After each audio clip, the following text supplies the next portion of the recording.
people deserve to feel affirmed for their gender expression. But when you're talking about permanent physiological changes, do you not agree that you might want extremely strong evidence of the benefits? You can never go back. You're going to have to rely on doctors for the rest of your life. Ideology has taken hold, and we're not talking about medicine or rationality anymore. The risks of anti-puberty and hormone treatment for those under 18 currently outweigh the possible benefits. Puberty blockers were an experimental treatment. Our young people deserve better. But I'm sad for humanity and the children and what's gonna happen when they're screwed up. We must avoid this becoming one of the biggest medical scandals of our time. Then the question becomes, could a medical transition be helpful?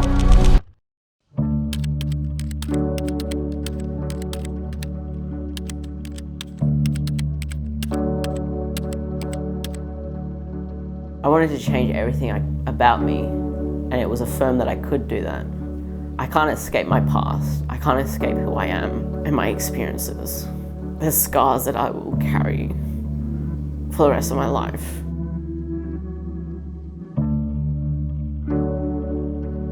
Once you medically transition, the impacts, the effects of it is permanent.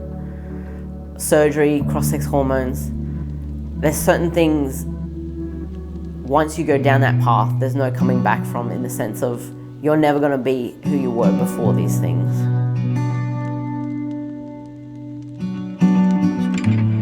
I used to think that I was broken before I transitioned, but now after medically transitioning, I realize what it means to be broken. But that doesn't mean I've lost hope. It just means that my life is going to look a lot different than if I hadn't medically transitioned at all. When I was 18 is when I went and actually got diagnosed with gender identity disorder. That was in under 45 minutes I walked away having that diagnosis. I was given a double-sided sheet for the risk of hormones. I don't believe that adequately summarised or gave me a real understanding of what risks I was undertaking doing it, as well as there's a lot of things that were not clear. Knowing what I know, both about the treatments, but also the conditions in which the people who give the treatments have been working, under no circumstances would I support my child getting hormone therapy for gender dysphoria. I firmly believe that there's no evidence that this will help. I think that there's strong evidence that it will hurt. And I believe, look, as a psychiatrist, the idea of diagnostic overshadowing suggests that if a kid thinks that they have a gender identity different to their biological sex, it's likely a mask for something else. Now, this could be something awful, like trauma. So certainly a relationship between early, particularly sexual trauma, and confused gender identity. The gender stuff really kicked up after I was molested by a female friend. It was at that point where it was the men in my life, I can't rely on them to protect me. So I need to be strong and be able to protect myself. Either I've been violated and sought out help for it, or while seeking help, I get violated. The most compelling evidence has come from the trans community itself. The release of secret conversations, documentation, and other communications from WPATH, the World Professional Association of Transgender Health. Hundreds of files have been released that clearly shows evidence of malpractice, misconduct in some of the treatments that have been carried out, and other questionable treatments that have been hidden from the public. And that evidence, quite clearly, in a nutshell, shows that this type of treatment is, in effect, not being done according to proper medical or scientific protocols that we expect.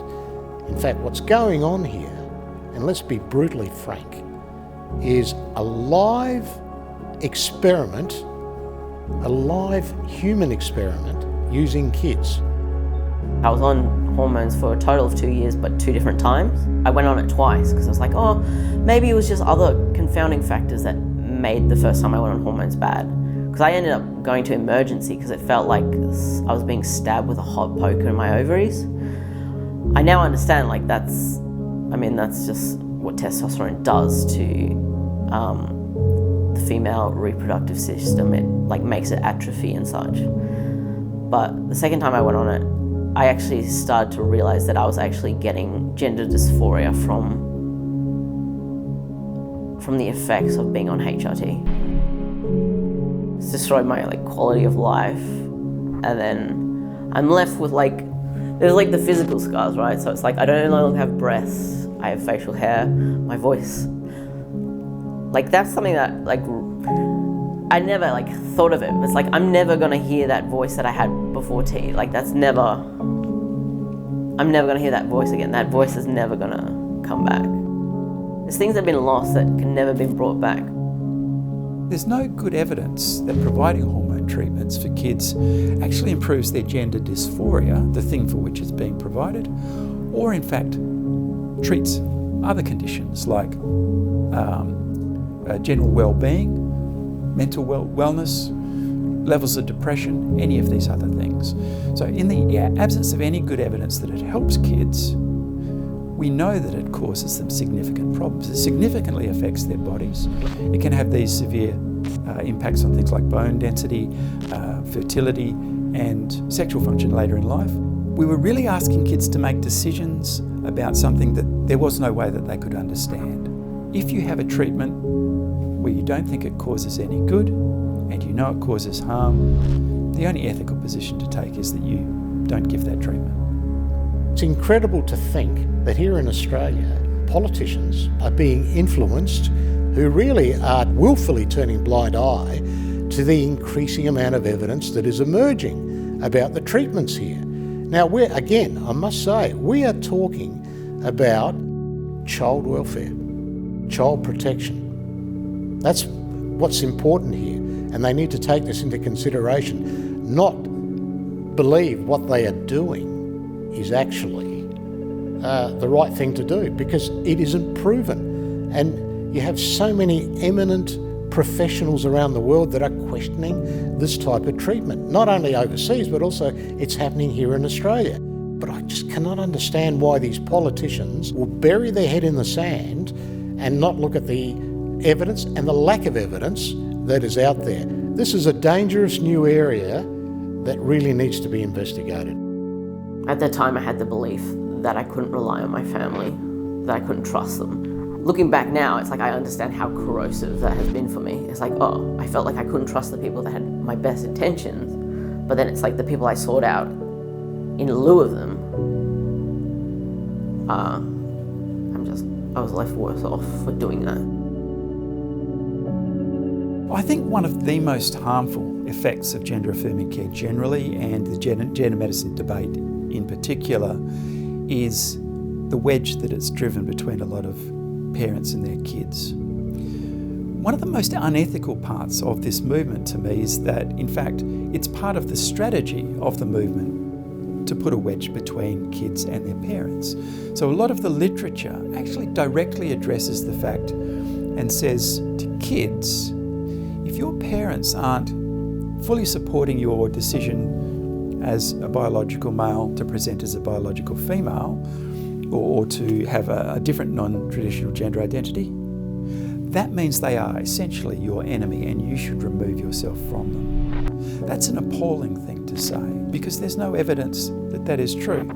It's a political argument. The stability of the family really is the building block of most of the good things that come to people in our society, and if you remove that from a kid, they're going to do very poorly later on, and we certainly have the cases that demonstrate that that's true.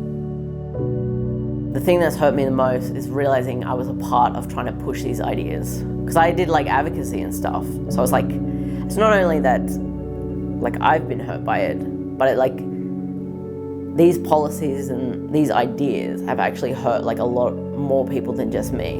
And I feel a lot of guilt and shame about that, because it's I was pushing to normalize this thing I just think that's what I feel a lot That's why I feel it's like necessary to speak out, because it's just like I was part of trying to make these ideas more accepted. Imagine an 11 or 12-year-old being given the decision to decide whether he or she were going to go on these puberty blockers. Seriously? I mean, what would happen down the track when they suddenly have grown up and thought, oh, what have I done here? I think that this is going to turn out to be a real scandal for the medical profession. The fact that a model of care that had no evidence, and where we had evidence that it was going to do harm, has been rushed into practice very, very quickly, suggests that there's something wrong about how medicine is managed in Australia and across the rest of the Western world. When red flags come up, we need to respond to that. So the CAST review for me a couple of weeks ago is one of those red flags, and I think the Australian medical profession really needs to treat that seriously and act to protect kids, but also to protect its own reputation. We see now with more and more children going down this pathway of taking harmful puberty blockers and detransitioners speaking out about the harm that they've suffered, that it's time for an inquiry. The federal parliament and every state parliament needs to inquire into this to uncover what's going on in the fields of gender medicine practice and what is the irreversible damage that's being done to our young people and our children.